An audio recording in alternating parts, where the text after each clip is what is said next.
राधे राधे, राम राम सभी से। सुनाने जा रहे हैं आप सबको विवाह गीत ललनवा वाला। कैसे लगे हमारा गाना आप सब कमेंट में लिखकर बताना। अगर वीडियो अच्छा लगे आप सब तो वीडियो को लाइक सब्सक्राइब शेयर करना ज़्यादा से ज़्यादा। सभी से राधे राधे। कवन फूलवा फूलई काशी बनारस रे, कवन फूलवा फूलई हरिद्वार रे ललनवा रे, कवन फूलवा फूलई हरिद्वार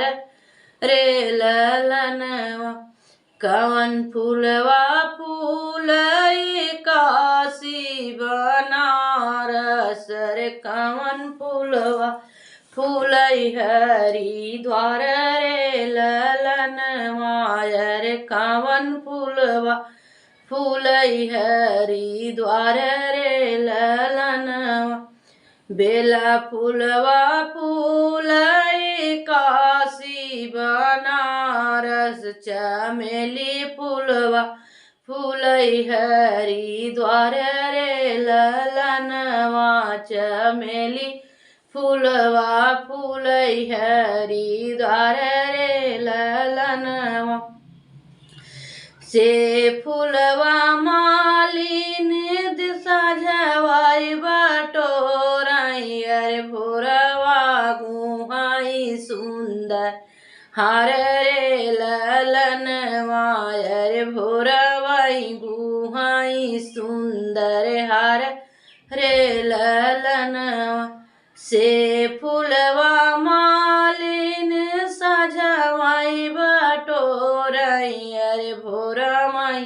गुहाई सुंदर हार रे ललनवा रे, भोरवाई गुहाई सुंदर हार रे ललनवा, से हरवा पहिनाई दुल्हे रामचंद्र रामा पहिरियो जई है ससुरार रे ललनवा रे, पैनी ओढ़ी जई है ससुरार रे ललनवा, कवने नगरिया से आयल बरतिया रे, कहाँ नगर भयल सुर रे ललनवा रे, कौने नगर भाए सुर रे ललनवा,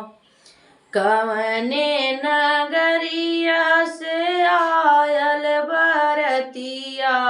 रे, कवने नगर भाए सुर रे ललनवा रे, कवने नगर भाए सुर रे ललनवा, अयोध्या नगरिया से आयल बरतिया जनकपुर भाएन सुर रे ललनवा, जनक द्वारे भाए सुर रे ललनवा, अयोध्या नगरिया से आयल बरतिया जनकपुर भाए सुर रे ललनवा, जनक द्वारे भाए सुर रे ललनवा।